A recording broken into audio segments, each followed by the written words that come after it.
nós prosseguiremos numa jornada que eu comecei, que alguns irmãos têm acompanhado, no livro de Jeremias.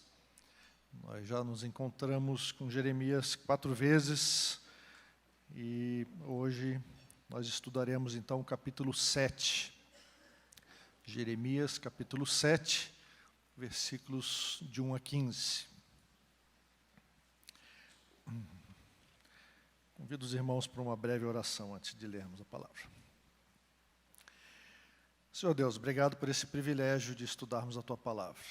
Te peço que ela seja viva e eficaz, como sempre é, e fale aos nossos corações hoje. Pedimos em nome de Jesus. Amém. O capítulo 7 é um capítulo comprido, tem várias informações. Eu decidi que seria melhor nós nos atermos, nesse primeiro momento, aos 15 primeiros versículos. Então, capítulo 7, de versículos 1 a 15. Nós vamos prestar atenção nesse sermão de Jeremias. Jeremias está proclamando a palavra de Deus. Você pode perceber isso. Gostaria que você acompanhasse a leitura que eu vou fazer dos primeiros 4 versículos, que dizem assim: palavra que da parte do Senhor foi dita a Jeremias: põe-te à porta da casa do Senhor e proclama ali essa palavra, e dize: ouvi a palavra do Senhor, todos de Judá, vós os que entrais por essas portas para adorardes ao Senhor. Assim diz o Senhor dos Exércitos, o Deus de Israel: emendai os vossos caminhos e as vossas obras, e eu vos farei habitar neste lugar. Não confieis em palavras falsas, dizendo: templo do Senhor, templo do Senhor, templo do Senhor é este.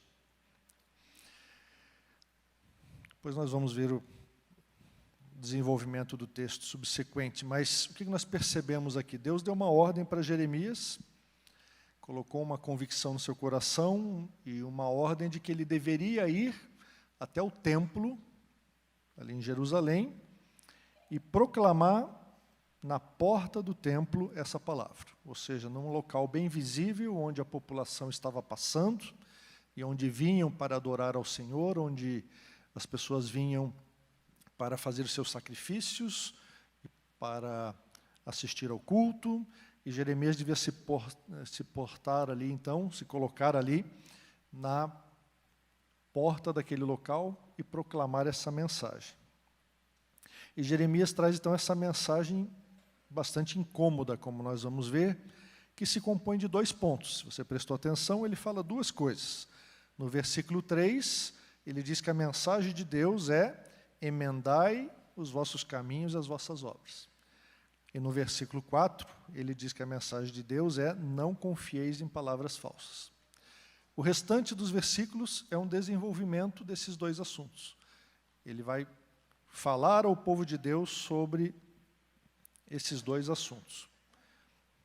E se você lembra das conversas anteriores, você pode depois conferir lá no canal YouTube da Igreja de Pinheiros. Você pode procurar depois as demais mensagens sobre Jeremias. Se você está acompanhando o livro, você conhece o contexto, você sabe que Jeremias tem um ministério muito difícil, porque ele está pregando ao povo de Deus, um povo que está pecando por idolatria, um povo que tem feito coisas que Deus não quer que façam e tem deixado de fazer as coisas que Deus ordenou que fossem feitas.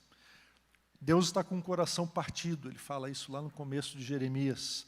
E Jeremias apela ao arrependimento, apela para que as pessoas se convertam, mas elas não o ouvem. O livro todo de Jeremias enfatiza essa mensagem que Israel não ouve o profeta e não ouve Deus. E esse capítulo, então, traz novamente esses assuntos à tona. Jeremias está sempre resumindo e voltando aos mesmos assuntos. Que o povo de Deus precisa se arrepender e o povo de Deus precisa ouvir aquilo que Deus tem para compartilhar com ele, né? Então, nesses versículos 3 e 4, nós temos o centro dessa perícope, dessa passagem, que vai falar dos 2 pontos do sermão de Jeremias. Esse é chamado de o Sermão do Templo, o famoso Sermão de Jeremias, porque é uma das principais mensagens do livro. O Sermão do Templo, aquilo que Jeremias está falando claramente ao povo. Nos versículos seguintes, versículos 5 até 7, você vai perceber que ele volta ao primeiro ponto. Então, ele anunciou os 2 pontos como bom pregador, e agora ele vai desenvolver o primeiro ponto. Observe que lá no versículo 5 ele volta a falar do mesmo assunto. Ele diz assim: se deveras emendardes os vossos caminhos e as vossas obras, né? O que ele tinha falado no versículo 3? Emendai os vossos caminhos e as vossas obras.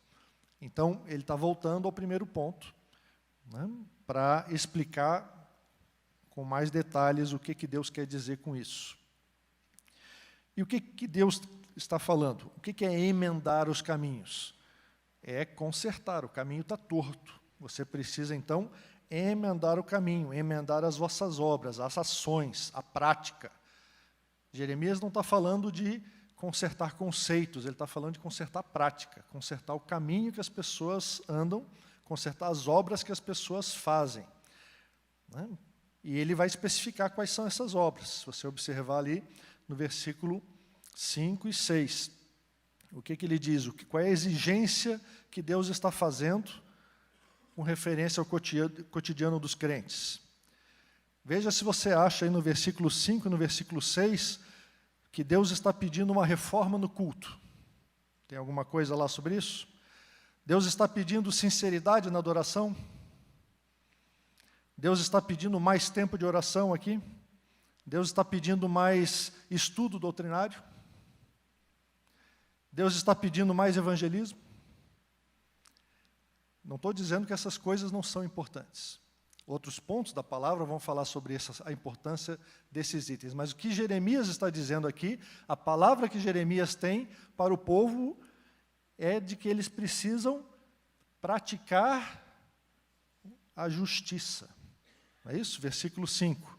Se deveras praticardes a justiça, cada um com o seu próximo. Às vezes nós queremos fazer todas aquelas coisas que achamos que Deus está interessado e que achamos que é importante para sermos bons crentes. Mas Jeremias está dizendo, o que está faltando para vocês, povo de Deus? Ele está dizendo, se praticarem a justiça, cada um com o seu próximo. O que é praticar a justiça? É ser justo, é ser honesto, é ser misericordioso e compassivo. Justiça de Deus é a presença do shalom de Deus, a presença da vida de Deus, da prosperidade de Deus em abundância na sociedade. Justiça de Deus não é eu ter tudo e você ter nada. Isso não é justiça de Deus. A justiça de Deus é a oportunidade de todos viverem felizes na presença de Deus. Isso não quer dizer que todos precisam ter as mesmas coisas, mas todos precisam ter a oportunidade de ter uma vida próspera e feliz na presença de Deus, sem opressão social, sem miséria, sem grandes problemas sociais e conflitos e marginalização de pessoas. Então, certamente, quando nós olhamos para a nossa cidade ou para o nosso país, nós não encontramos esse shalom de Deus. E a mesma coisa que Jeremias está vendo aqui no povo de Israel. Ele está olhando para o povo de Deus, naquela época, o povo de Deus que foi chamado a viver essa justiça, foi chamado a viver uma vida abundante na presença de Deus, e ele está dizendo, não está havendo justiça, não está havendo prosperidade, não está havendo shalom, a paz de Deus. Então ele está dizendo, se vocês praticarem a justiça, cada um com o seu próximo, e ele especifica um pouquinho mais, para que você não deixe de entender. E ele diz assim, se vocês não oprimirem o estrangeiro e o órfão e a viúva, se vocês não derramarem sangue inocente neste lugar. O que estava acontecendo com aquele povo? Era um povo tão crente, um povo que vinha prestar culto a Deus, mas era um povo que estava oprimindo o estrangeiro, o órfão, a viúva, os vulneráveis da sociedade. aqueles que não tinham direitos, aqueles que não tinham a quem recorrer. E eles estavam derramando sangue inocente, eles estavam derramando sangue inocente neste lugar, ou seja, no próprio templo, o lugar onde também funcionava a justiça da cidade. E ali não estava havendo justiça, porque pessoas inocentes estavam sendo condenadas à morte. E pessoas que falavam em nome de Deus ou clamavam em nome de Deus estavam sendo oprimidas e perseguidas. E Jeremias complementa no versículo 6, dizendo ainda, se também não andares após outros deuses para vosso próprio mal. Então, existe um aspecto litúrgico, existe um aspecto cultual, nós devemos adorar unicamente ao Senhor Javé, o Senhor nosso Deus, mas veja que Jeremias complementa isso, porque isso é básico, mas é óbvio que nós precisamos adorar apenas a Deus, mas ele coloca as outras questões mais práticas em primeiro lugar. Então ele está dizendo que se vocês praticarem a justiça, se vocês não oprimirem os vulneráveis, se vocês não fizerem julgamentos injustos, e se vocês não adorarem outros deuses, Deus dá essa promessa, eu vos farei habitar neste lugar, na terra que dei a vossos pais, desde os tempos antigos e para sempre. Deus está fazendo uma promessa, mas ao mesmo tempo está fazendo uma ameaça. É uma promessa que tem aqui implícito uma mensagem. Porque ele está dizendo, se vocês fizerem estas coisas, então eu vos farei habitar nesta terra.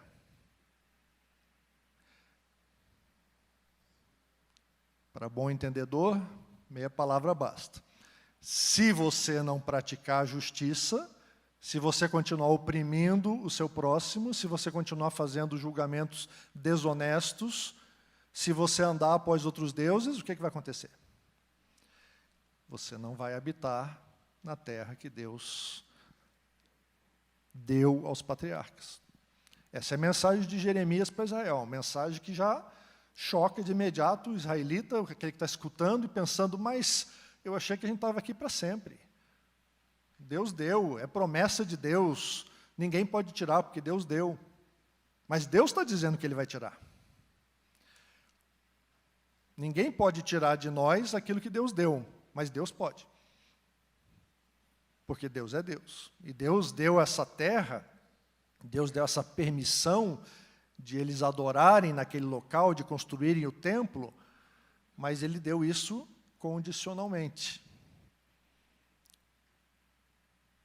Ao mesmo tempo que Ele deu também incondicionalmente.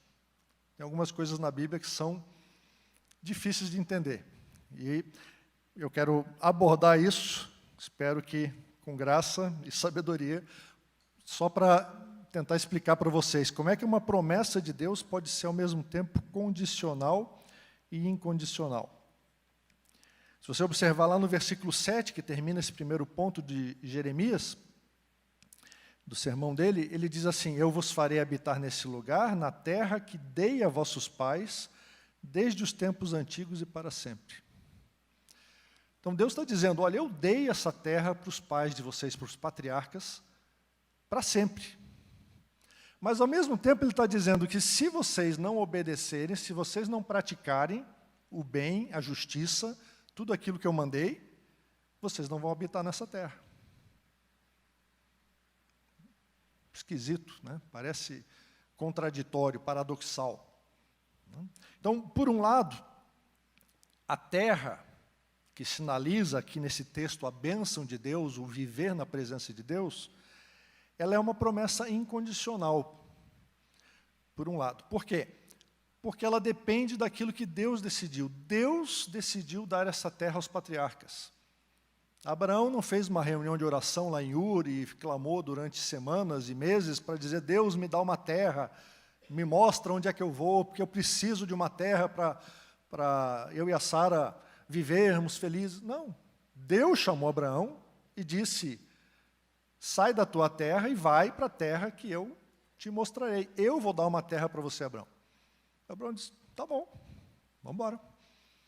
Deus chamou Abraão, Deus deu a terra para Abraão, Deus refez essa promessa para Isaac e para Jacó. Os patriarcas receberam uma promessa de Deus que se cumpriu quando o povo entrou na terra de Canaã, sob a liderança de Josué.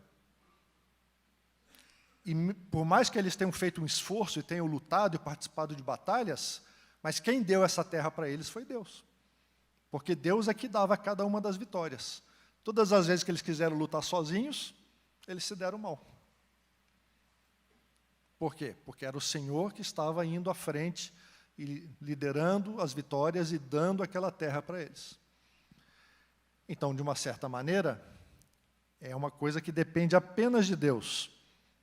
É uma expressão da bênção, da graça, da redenção de Deus. Deus os livrou o seu povo lá do Egito e os trouxe para a terra que ele tinha prometido dar aos patriarcas. Por sua fidelidade à sua própria promessa voluntária, Deus não tinha necessidade de fazer essa promessa, Deus não tinha necessidade de prometer nada, Deus não tinha necessidade de dar nada, mas Ele quis assim, e Ele jurou por si mesmo, e Ele jurou aos patriarcas, e Ele fez uma promessa e cumpriu a sua promessa, porque nosso Deus é fiel e cumpre suas promessas.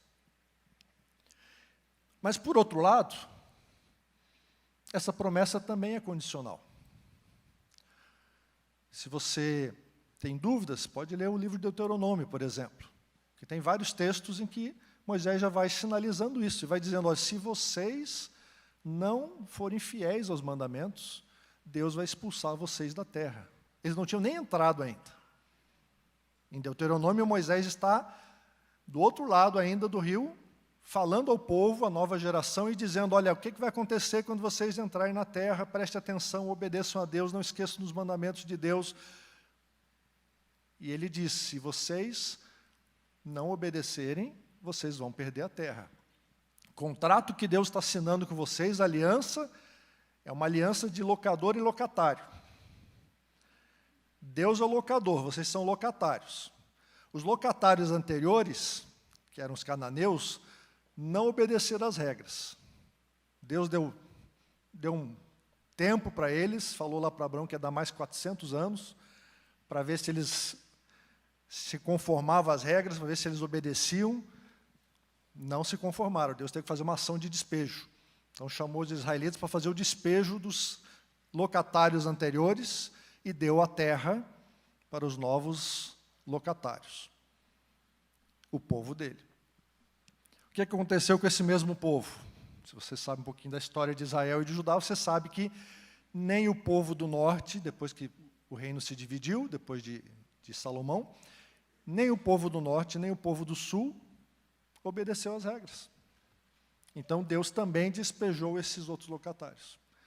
Isso que Jeremias está falando que vai acontecer, acabou acontecendo. O reino do norte foi despejado pelos assírios. Os assírios vieram e tiraram os israelitas do norte da Palestina e os misturaram com outros povos. E aqui nesse texto ainda não aconteceu o exílio, ainda não vieram os babilônios, mas Jeremias está dizendo, olha, eles vão vir. É um primeiro sinal, está dizendo, olha, Deus vai mandar um povo para expulsar vocês dessa terra se vocês não obedecerem às regras. Eles ouviram Jeremias? A gente sabe, que, infelizmente, que não. Eles não ouviram. Então, eles foram expulsos, eles foram levados para o exílio. E lá no exílio, então, eles se arrependeram e choraram e se lamentaram, e Deus trabalhou com uma forte disciplina na vida do seu povo e os restaurou. Restaurou por sua própria graça. Porque Deus disse, né, e essa é a mensagem de alguns dos profetas menores, como Oséias, que é um profeta enfatizado nesse mês, Deus disse, eu vou trazer vocês de volta, eu vou fazer vocês me amarem de novo. É tudo graça de Deus, até a restauração no meio da disciplina é graça de Deus, é Deus que faz.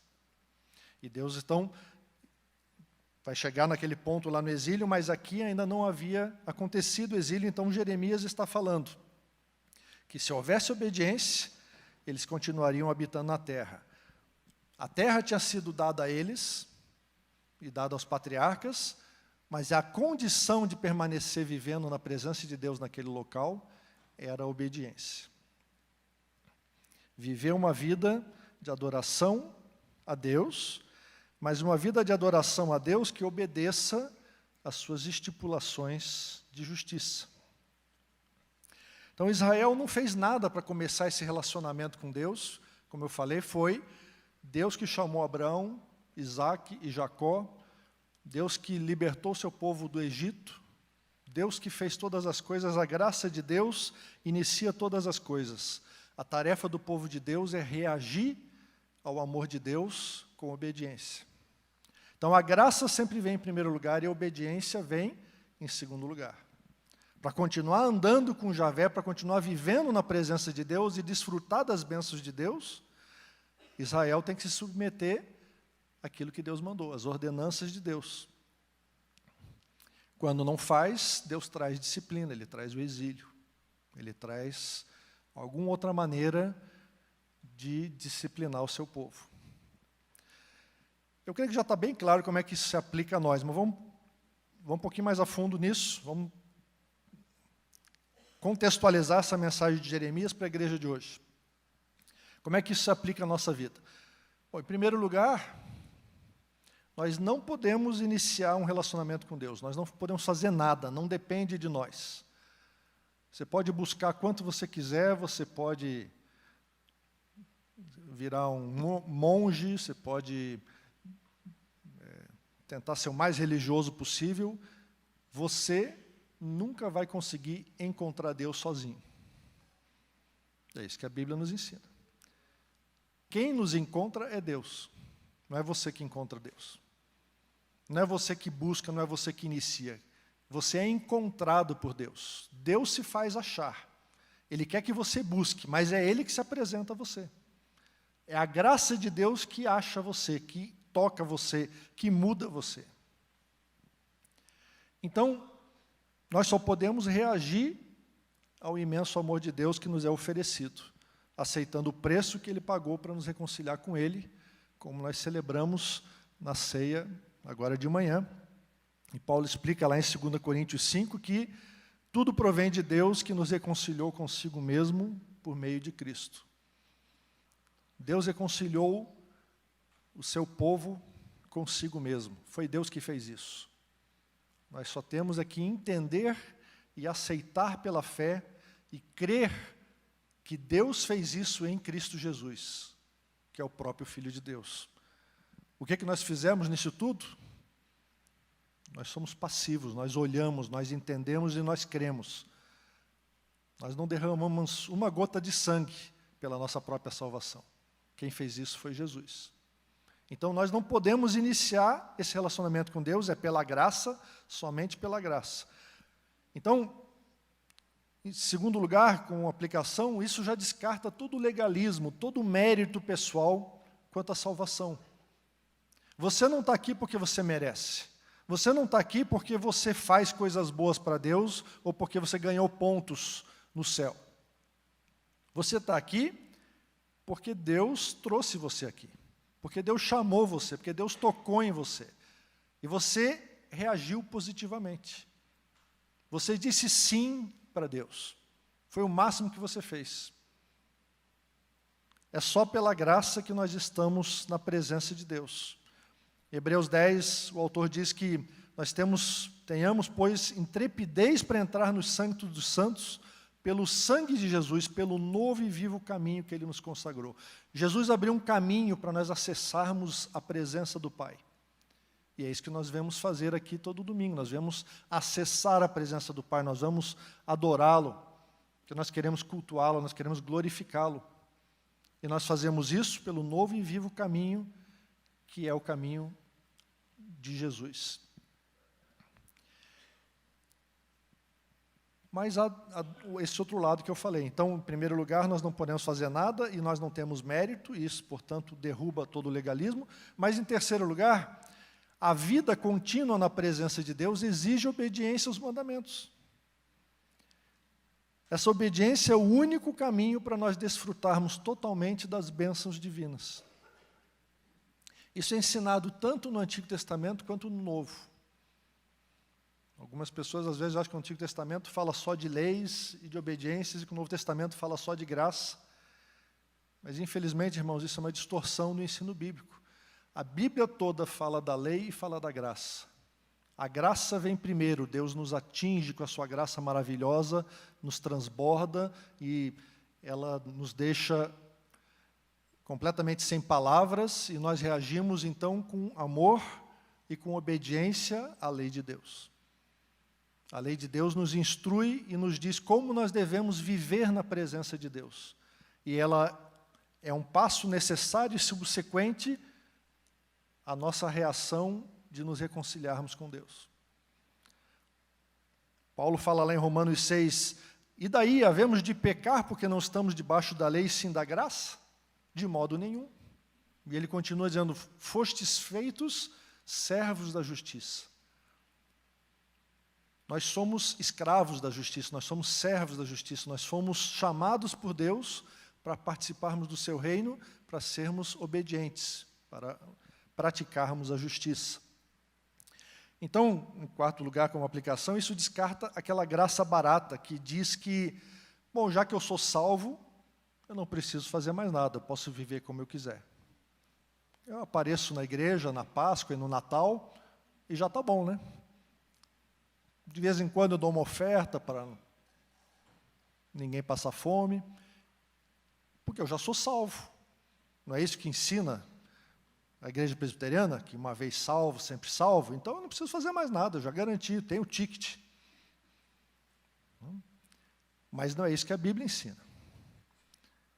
A Bíblia fala que é Deus que nos salva, mas a Bíblia fala que Deus nos salva para boas obras. Deus nos salva para a obediência.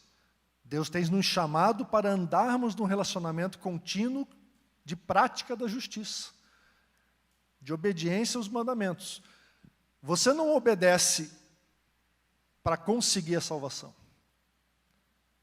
Não adianta. Você pode obedecer quando você quiser, você não vai conseguir salvação nenhuma pela sua obediência. Nós obedecemos porque já fomos salvos. Deus nos trouxe para a sua família, Deus nos trouxe para o seu reino, e agora nós temos prazer de obedecer a Deus, porque nós entendemos que Deus, através dos seus mandamentos, através da sua lei, Ele deseja o melhor para a nossa vida, Ele deseja nos levar a uma vida de prosperidade, a uma vida abundante. Jesus disse, eu vim para que tenham vida, vida abundante. Como é que eu alcanço essa vida abundante? Obedecendo os mandamentos de Deus. Eles não estão ali para infernizar a sua vida, não estão ali para restringir suas liberdades, eles estão ali para guiar, para orientar, para fazer você alcançar aquilo que Deus quer para a sua vida. Então, embora a Bíblia fale certamente lá em Romanos 8 que não há nenhuma condenação para os que estão em Cristo Jesus, nós não teremos mais nenhuma condenação eterna, mas ao mesmo tempo a Bíblia fala em Hebreus 12 que Deus disciplina o filho a quem ama. O Senhor corrige a quem ama e açoita todo filho a quem recebe. Veja lá em Hebreus 12. Então quer dizer que Deus não acha que está tudo bem e você pode fazer o que você bem quiser. Não, porque se você fizer coisas erradas, Deus vai disciplinar.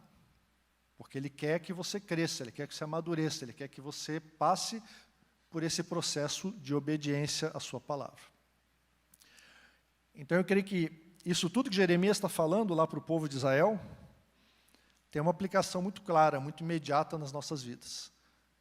Sobre a questão da obediência, a questão da prática, que não é simplesmente ser religioso, mas é ter uma vida concreta de obediência na presença de Deus.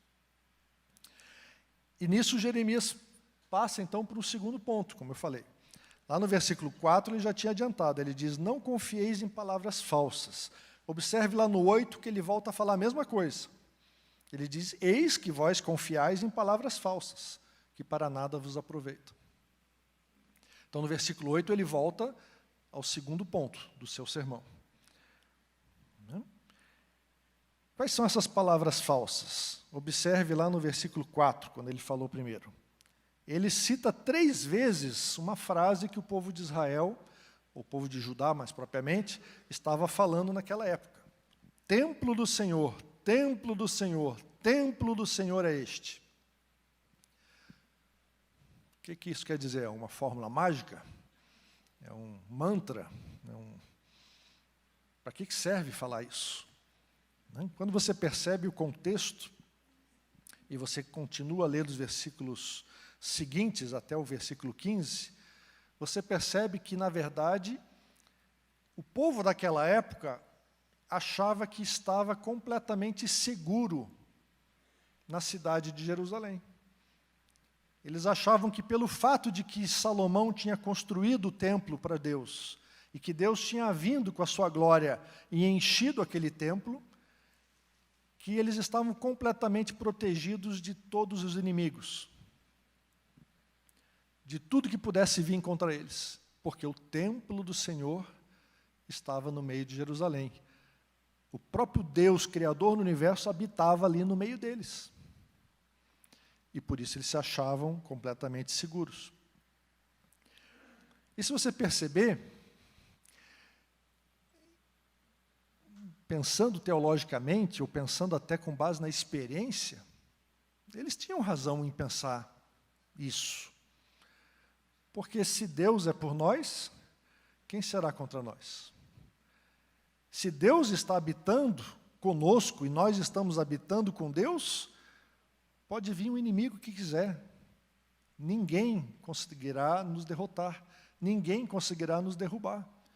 Então, teologicamente, eles tinham um ponto certo. Quando Deus habita conosco, nós estamos protegidos. Experiencialmente, eles também tinham passado por algo fenomenal, maravilhoso. Se vocês lembram, um século antes de Jeremias, um pouquinho mais, na época de Isaías, se você olhar lá nos capítulos 36 a 39, você vai ver uma parte mais histórica do livro de Isaías, que corresponde aos livros de reis. Quando Isaías, na época do rei Ezequias, ele participa de uma grande batalha. O exército assírio vem, o Senaqueribe era o rei daquela época, assírio, ele vem e sitia, cerca toda a cidade de Jerusalém. E o comandante assírio começa a falar contra os judeus e dizendo, olha, vocês não têm chance nenhuma, porque nós já destruímos todas as outras potências da região, e não teve Deus nenhum que resistiu ao nosso Deus, e todos eles foram massacrados. Quem vocês acham que vocês são com essa cidadezinha desse tamanho, achando que vocês vão conseguir resistir ao nosso grande exército?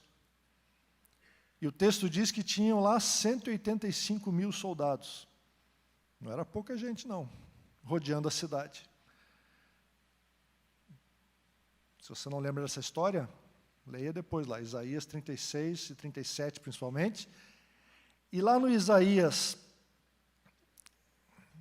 especificamente os versículos 37, 33 a 35, depois que o comandante assírio falou todas essas afrontas, dizendo que Javé não era de nada e que, portanto, ele ia tomar a cidade e arrasar toda a cidade, Deus fala naqueles versículos, Isaías 37, 33 a 35, de uma maneira resumida, ele diz, eu defenderei essa cidade para livrar por amor de mim e por amor do meu servo Davi.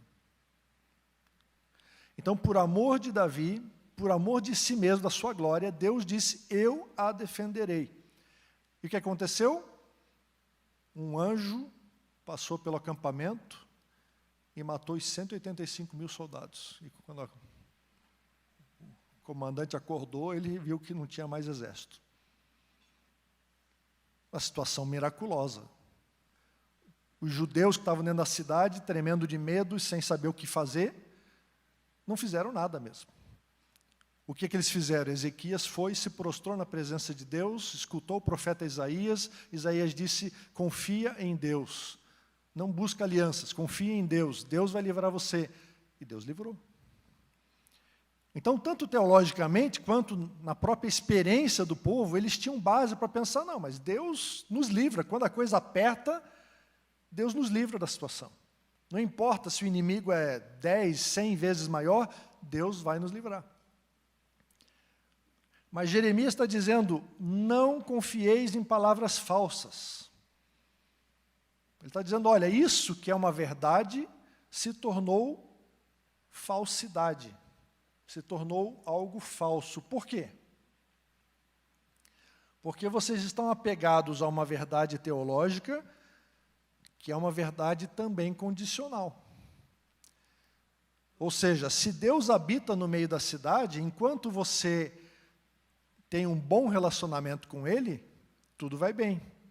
Mas se você começa a chutar a canela de Deus e Deus habita na sua casa, tem uma hora que Deus não vai gostar do chute na canela e vai revidar. Não é bom deixar irado o Deus que habita na sua casa. E era isso que Israel estava fazendo. Israel estava irando Deus. E é isso que ele vai falar no versículo 9 para frente. Por quê? Que é isso, ele diz no 9. Furtais e matais, cometeis adultério e jurais falsamente. Queimais incenso a Baal e andais após outros deuses que não conheceis. Ele não está falando dos cananeus, não, aqui. Ele não está falando dos ímpios. Ele não está falando dos problemáticos que estão na sociedade. Ele está falando aqui do povo de Deus. Ele está falando da igreja daquela época. Ele está dizendo que a igreja daquela época estava roubando, matando, adulterando, jurando falsamente e ainda queimando incenso a Baal e andando após outros deuses. Ainda bem que isso só acontece naquela época, né?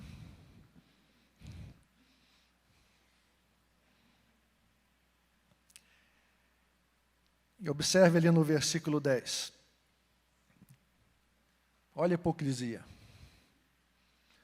O que Jeremias está dizendo? Depois vocês vêm, Deus está dizendo por meio de Jeremias, vos pondes diante de mim nessa casa que se chama pelo meu nome e dizeis, estamos salvos. Sim, só para continuardes a praticar essas abominações. Deus está muito irado com o povo, porque Ele está dizendo, vocês fazem isso tudo, todo dia, durante a semana, daí no domingo vocês vêm aqui meia horinha, não sei se era domingo que eles iam, mas eles iam em algum momento, né? E faziam o culto, terminavam o culto e diziam, estamos salvos. Graças a Deus nós estamos salvos. Podemos voltar agora para a rotina, vamos continuar furtando, matando, jurando falso, sendo desonestos, oprimindo o próximo, sendo gananciosos, tentando fazer o máximo que a gente puder para conseguir ter mais riquezas, mais poder e tudo que a gente quer na vida. E Deus diz, passa outra semana e vocês voltam na minha presença e dizem, estamos salvos. Com certeza a salvação vem pela graça, mas Deus se ira muito quando você tem essa graça e você chuta essa graça para o cantinho e você faz o que você bem quer com a sua vida. Porque Ele está dizendo, isso não é a reação apropriada à graça que eu estou demonstrando para com você. Eu chamei você para você viver uma vida de prática da justiça, para você amar o próximo, para você viver bem com o seu próximo, e para você implantar essa justiça, a justiça de Deus, na sua vizinhança. Por isso que Jesus fala lá, veja que a mensagem está no Novo Testamento. Buscai, pois, em primeiro lugar, o reino de Deus e a sua justiça. Todas as outras coisas serão acrescentadas. Nós precisamos buscar a justiça do reino de Deus. Essa é a coisa mais importante. Essa é a maneira como nós vamos glorificar a Deus. É tendo a prática da justiça no meio do povo de Deus. É isso que vai diferenciar o povo de Deus. E houve uma época em que isso estava mais fácil, pelo menos. Ou pelo menos a sociedade considerava que o povo de Deus era um povo ético, era um povo honesto, era um povo em que você podia confiar. Se você fosse comprar numa loja crediária e você dissesse assim, eu sou crente, o cara até dava 2 vezes mais crédito para você. É assim hoje?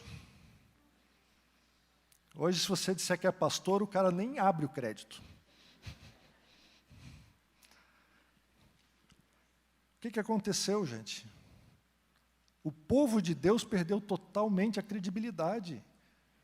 Parece que o povo de Deus deixou de ser honesto, deixou de ser justo, deixou de ser o padrão para a sociedade. Em vez de sermos o sal que mexe com a sociedade, que chama a sociedade para a justiça, nós estamos sendo o padrão de desonestidade, de injustiça, de mentiras e de interesses próprios. Alguma coisa está errada. Então, acho que a mensagem de Jeremias ela é muito atual, ela é muito forte, e Deus continua falando essas coisas para nós. Por isso que ele continua lá no versículo 11, que é um versículo que Jesus citou depois no ministério dele. Será esta casa que se chama pelo meu nome um covil de salteadores aos vossos olhos? Ou seja, um lugar onde os pecadores que não se arrependem se reúnem? Como sempre enfatizado aqui na igreja, nós todos somos pecadores. Esse aqui é um local onde os pecadores se reúnem. Mas se reúnem para pedir perdão para Deus, para confessar seus pecados, para glorificar a Deus e pedir, Deus, nos dá forças para a gente viver na tua presença sem pecar.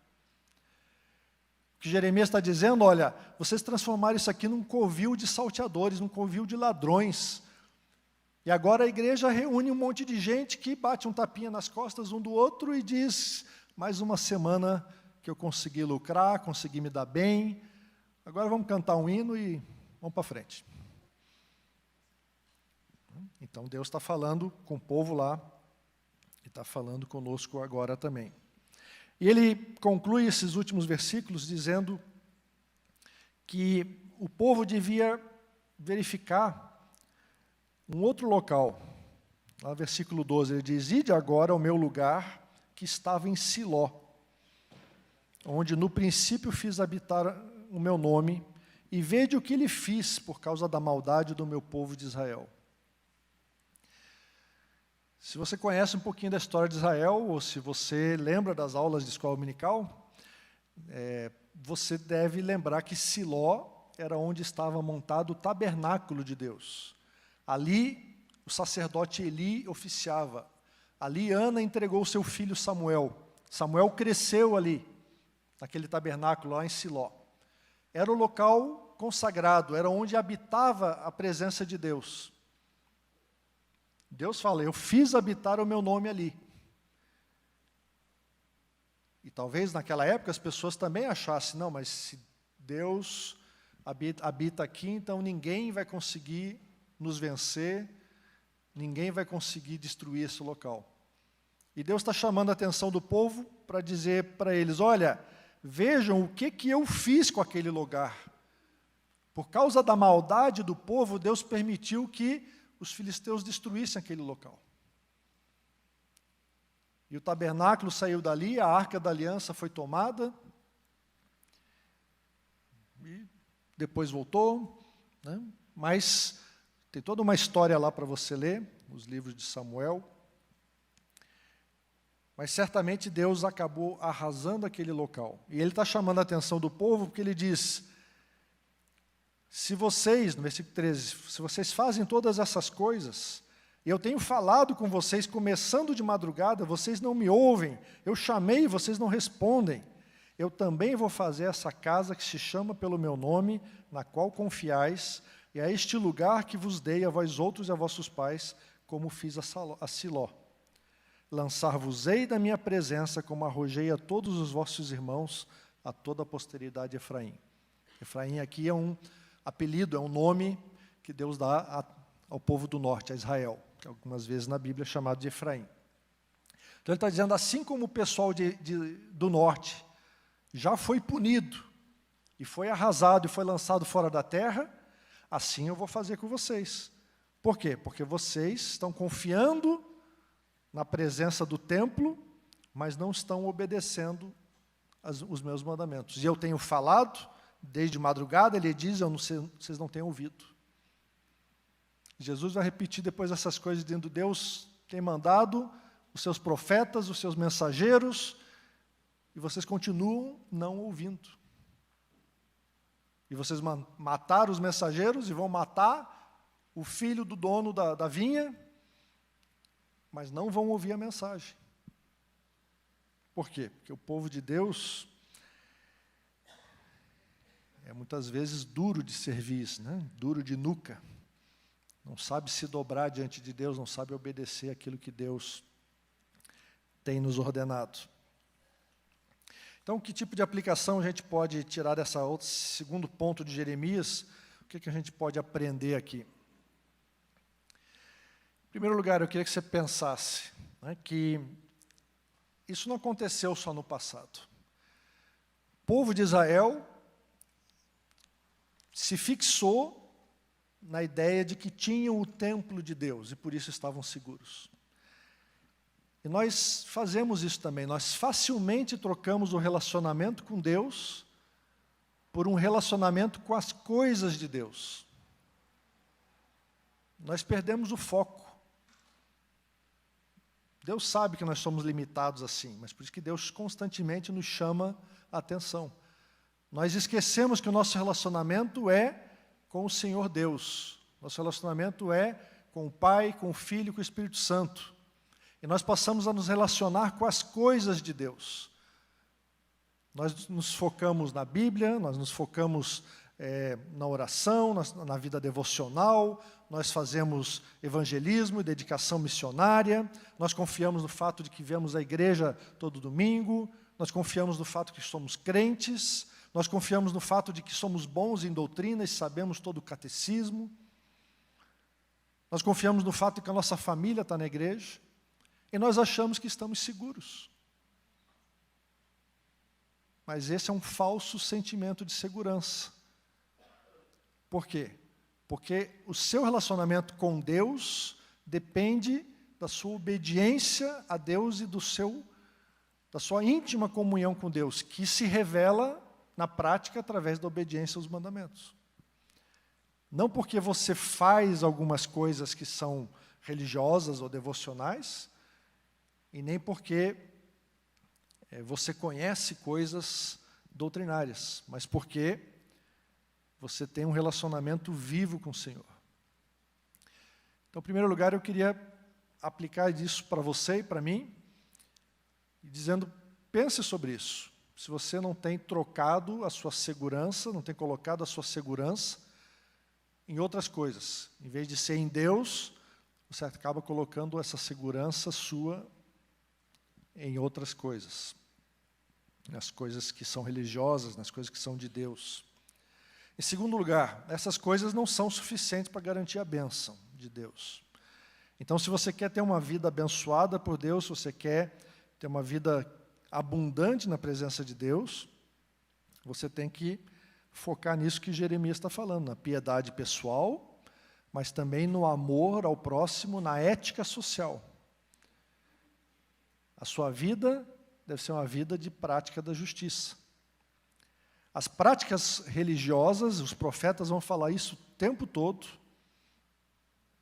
e estamos focando profetas aqui na igreja, e você vai então escutar isso repetidamente. Os profetas, o tempo todo, estão dizendo que as práticas religiosas só têm sentido quando existe obediência ética, quando existe compromisso com aquilo que Deus mandou, quando há demonstração de justiça, de honestidade e de compaixão para com o próximo. Os profetas dizem, o que Deus quer de ti, ó homem? A justiça, a prática da justiça. Então, às vezes, a gente está focado demais em coisas que parecem ser religiosas, parecem ser aquilo que Deus quer, mas a gente está esquecendo do básico. O básico é viver uma vida de justiça, uma vida honesta, uma vida ética na presença de Deus. Ética na sua vida íntegra, devocional, pessoal, mas ética também na sua vida de relacionamento com o próximo. Então, verifique o seu comportamento pessoal, verifique o seu caráter, verifique a sua relação com as pessoas que convivem com você.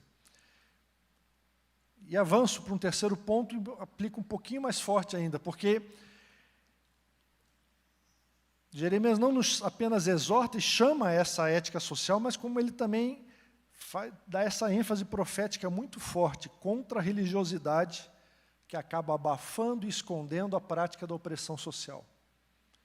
Então, nesse ponto, como a gente viu lá no versículo 5, ele fala de praticar justiça, no versículo 6 ele fala de não oprimirmos aqueles que são vulneráveis. E ele volta a esse assunto no segundo ponto, por quê? Porque Deus não aceita a hipocrisia dos crentes que são muito religiosos, mas oprimem o próximo na sua vida cotidiana. Jesus condenou os fariseus exatamente por isso. Se você conhece os evangelhos, você vai ver isso repetidas vezes, Jesus dizendo, olha, vocês são tão perfeitinhos, tão religiosos, tão crentes, mas fazem tudo errado com o próximo. Não estão praticando a justiça de Deus. É a mesma coisa que Jeremias está fazendo aqui. E eu acho que essa é uma mensagem que Deus está nos trazendo hoje, para a prática da igreja. Às vezes a gente foca tanto nas coisas religiosas, nas coisas que também precisam ser praticadas. De novo, não estou dizendo que elas não devem ser praticadas, nós devemos buscar a Deus em oração, em leitura da Bíblia, devemos evangelizar, devemos nos reunir para estudar doutrinas, para estudar a Bíblia. Todas essas coisas fazem parte da vida cristã, da vida com Deus. Mas essas coisas não têm finalidade última.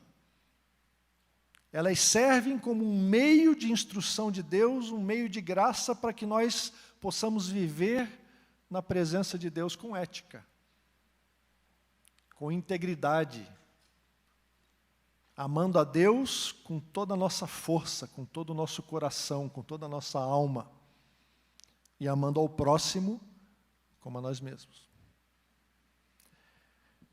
Acho que essa mensagem de Jeremias é uma mensagem poderosa, por isso eu falei para vocês, é um capítulo especial no livro, um capítulo forte. É um capítulo que falou muito naquela época, embora o povo de Judá não quis ouvir Jeremias. E você? Qual vai ser a sua resposta ao sermão de Jeremias? Vamos encerrar com uma oração? Pai querido, obrigado pela tua palavra, obrigado porque tu enviaste Jeremias para falar essa palavra ao povo de Judá há tanto tempo atrás. Obrigado porque ela foi registrada e serve para a nossa edificação hoje. Pedimos que o teu Santo Espírito nos chacoalhe, nos faça entender a tua palavra, nos faça refletir sobre a nossa vida, para que possamos praticar a tua justiça, para que deixemos de oprimir o nosso próximo, para que reavaliemos a nossa ética pessoal e a nossa ética social também.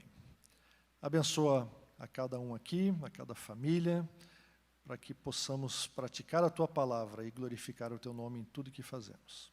Te pedimos isso em nome de Jesus. Amém.